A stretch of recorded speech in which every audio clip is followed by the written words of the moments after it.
In our next series, for Chapter 2 Colligative Properties of Solution, we'll study about the deviations in non-ideal solution, the azeotrophs, and the elevation in boiling point. I am Sangeeta Sadwal and I'll be guiding you through this topic in this video. We already studied about the Raoult's law in our previous slide. The ideal and the non-ideal solutions have been divided on the basis of whether they. Hence, when you compare both solutions, ideal versus non-ideal, you will find the major differences in the cases of heat evolved and the change in volume. The ideal solution, on one hand, will have no change in the volume. Their heat changes will also remain to be zero. This is because the interactions between A and B, that is solute and solvent, are the same as the magnitude of the interactions between the A and B. Thus, only solutions with low concentration of the solute behave ideally.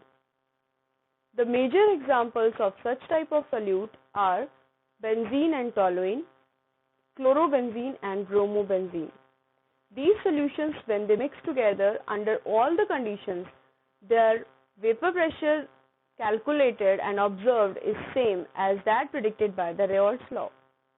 But when you come to the non-ideal solutions, you will find that heat evolved is very large and the change in volume is also seen.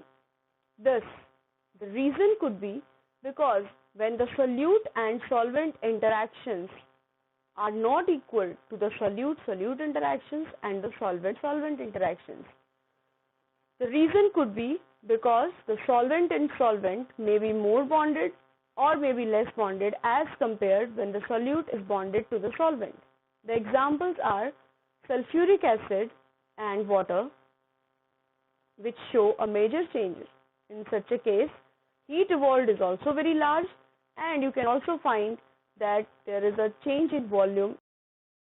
In this video, we will specifically study about the non-ideal solutions.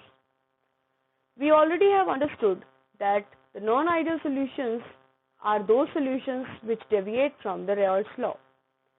Now, what is the meaning of the deviation? Deviation actually means that the values are not as predicted by the Raoult's law. The deviations can be positive deviations as well as a negative deviation. Positive deviation means that there is a higher than expected vapor pressure over the solution. In such cases, you will find that the values of vapor pressure which has been predicted by Raoult's law and those observed are quite higher. Whereas in case of negative deviation, we will find that the values which we observe and the observed and the values which were actually calculated by the Raoult's law have lots of differences, and specifically the values are less or negative deviation is observed. Let us first try to understand what are AA, AB or BB interactions. See, when we try to understand the interaction in the solution, the pure component, like solvent here represented as the black dots, the solvent and solvent may be bonded together by hydrogen bonding, or there may be no interactions at all. But in the case of water, the solvent actually has hydrogen bonding. Such type of interactions are called as the solvent-solvent interactions. Solute also may be bonded to each other. For example, in case of NaCl, that is sodium chloride, which is a solid, you can easily find here that the solute is quite uniformly bonded to each other, and it is formed in a compact way. So, what happens when you mix both of them together? When you mix both of them together, a new type of interactions, as represented here by the solution, intermixing of the black and red dots shown here, you can easily find that the solute and solvent interactions are newer interactions which may be more than the individual solvent and solvent interactions, or less than the individual solute and solute interactions. thus giving rise to different types of the non-ideal solutions showing positive or the negative deviations.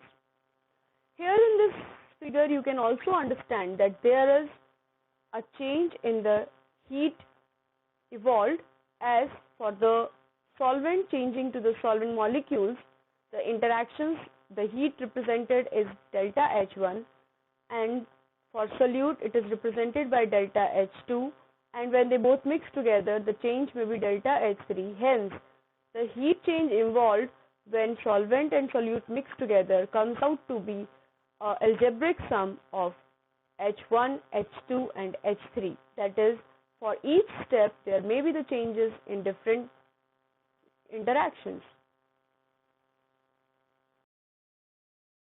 Let us start with the positive deviations first. In a non-ideal solutions which show the positive deviations from Raoult's law, the intermolecular interactions between the solute and the solvent molecule, that is AB, is weaker than the intermolecular interactions between solute and solvent and solvent. The example once given here is acetone and carbon tetrachloride, which forms a non-ideal solution and shows the positive deviations from the Raoult's law.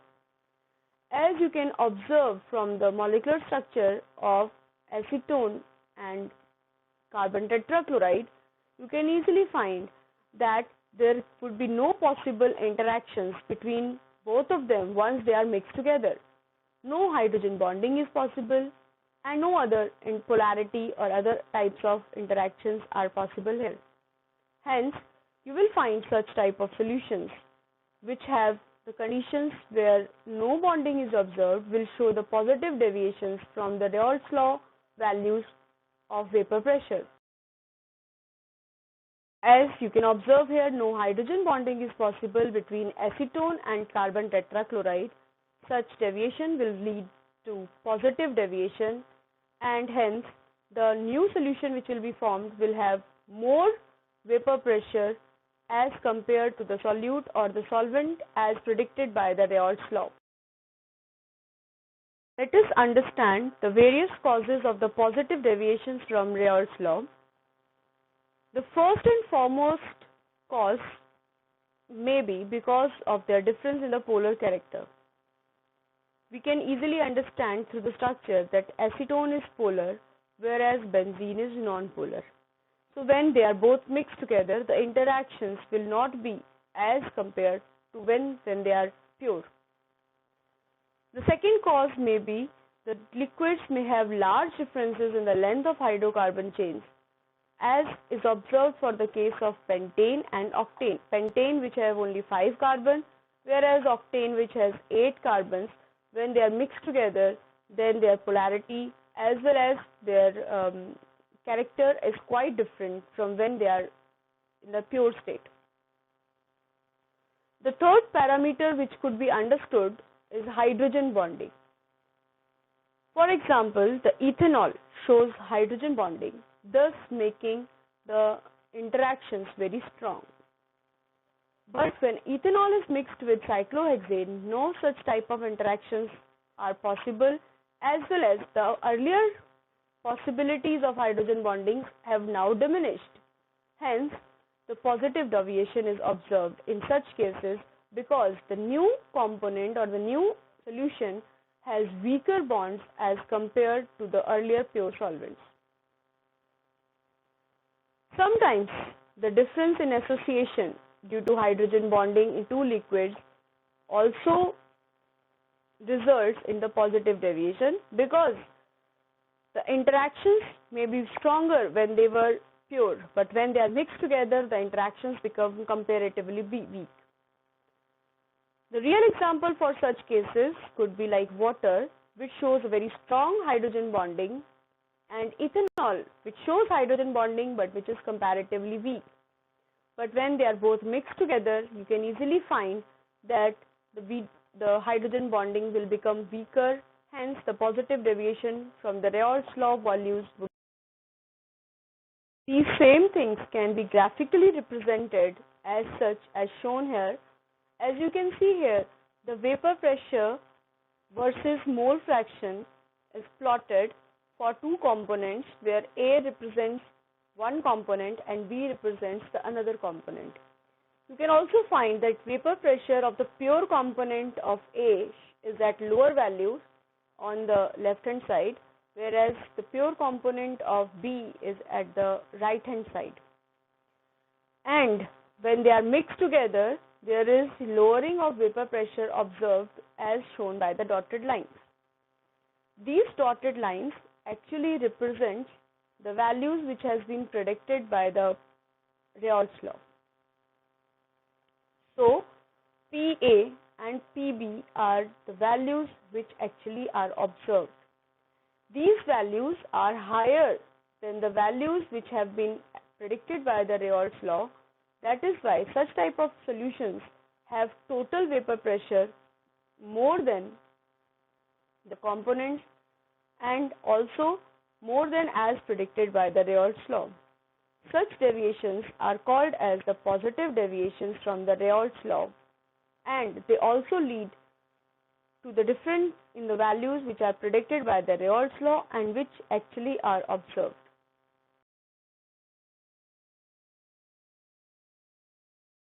When we come to the negative deviations occur when the total vapor pressure of any of the mole fraction is less than what is expected according to the Raoult's law.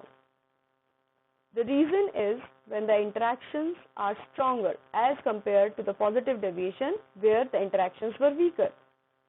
Hence, the AB interactions are greater than the AA or BB interactions. Thus, when such type of solutions are formed, the interaction between solute and solvent increases. Hence, the vapor pressure actually becomes less, and hence, in order to reach the boiling point, the values are quite less. Such type of solutions also form the maximum boiling azeotrophs. The examples are chloroform and acetone. In such cases, you will also find that the change in the volume and change in the energy are always negative. Some more examples are chloroform mixed with benzene or diethyl ether, acetone and aniline when they are mixed together. It may be interesting to note that such type of solutions when they are mixed together are more closely bonded and strongly bonded to each other rather when they were actually in the pure. Graphically, the negative deviation can be represented by the graph plotted between the vapor pressure and the mole fraction.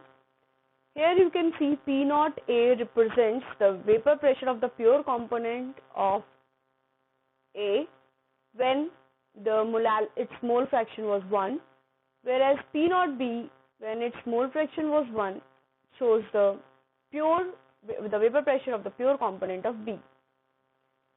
PA and PB represent the vapor pressure which has been observed now when both of them are mixed together. And here you can see the dotted lines are the lines which actually represent the vapor pressure predicted by the Raoult's law. Hence, you can easily observe that the total vapor pressure P, which is equal to PA plus PB, is also less than what is predicted by the Raoult's law. Hence, such type of solutions are shown to have negative deviations from the Raoult's law behavior. In our previous slides, we came across a term called as maximum boiling azeotrophs. Let us quickly understand what are azeotrophs. We also understood this concept a little bit in class 10 when we studied HCl and HNO3. They form constant boiling mixtures. The azeotrophs are also called as constant boiling mixtures, which are formed of two or more components whose proportions cannot be changed by simple distillation.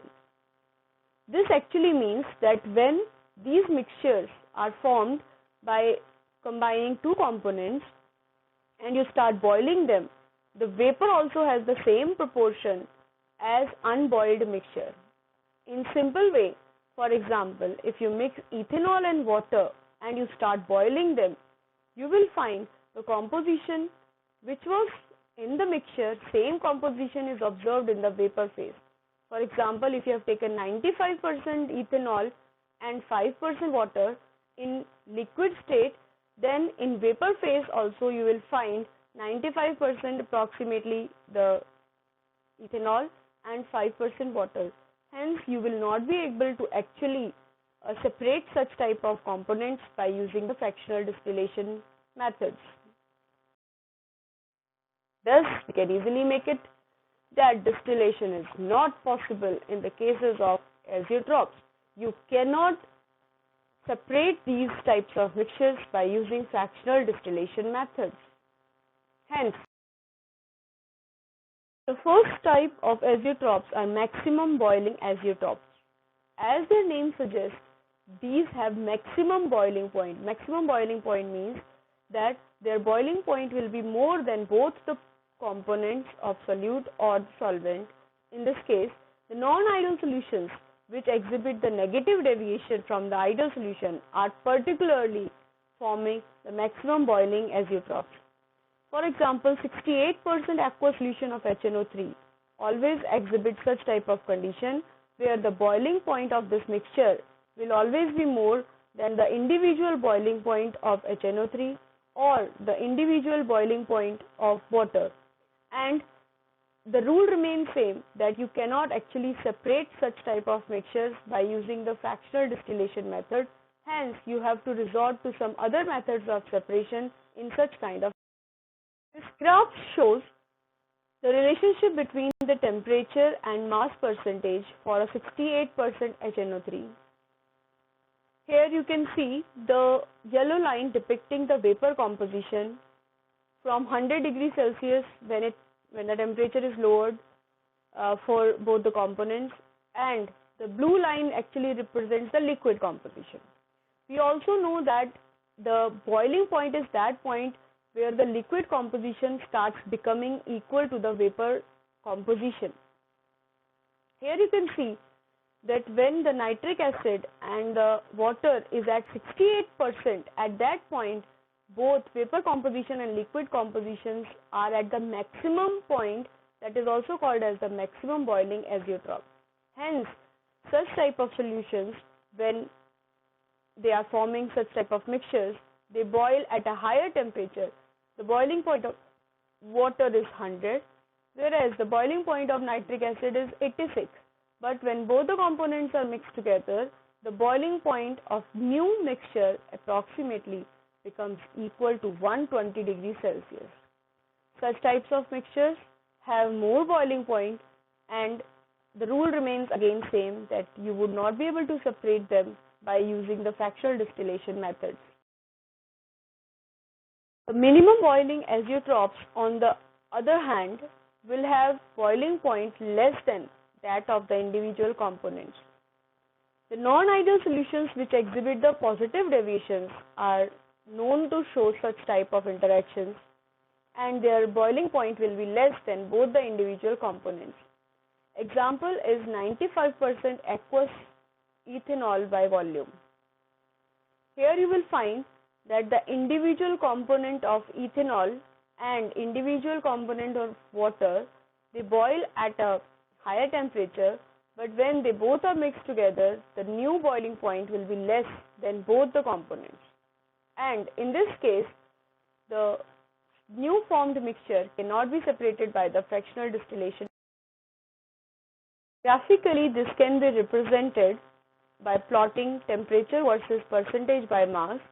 And here you can also see that the water, which at pure states boil at 100 degrees Celsius, whereas ethanol, which boils at 78.5 degrees Celsius. As the rule remains that vapor pressure should become equal to the liquid composition, that point here is the composition 95.6% of ethanol, which actually boils at 78.2 degrees Celsius. This value is lower than both the values of boiling point of the individual components. Such type of mixtures boil early, but their compositions remain same, and hence the fractional distillation is not. Let us now come to the second part of our colligative property, that is elevation in boiling point. What do you mean by boiling point? The elevation in boiling point is when a solution which boils normally at a condition starts boiling at a higher temperature than expected when its pure solvent is changed into a solution. Here, water boils at 373.15 Kelvin. But if 1 mole of sucrose is dissolved in 1000 grams of water, it starts boiling at a higher temperature, approximately 373.52 Kelvin. Same results would be observed if you add 1 mole of glucose, because these properties are a part of a colligative properties and it depends upon the number of solute particles, not on their nature. Let us derive a formula if we know the concentration. For graphically understanding this concept, let us quickly understand this graph which has been plotted vapor pressure against temperature.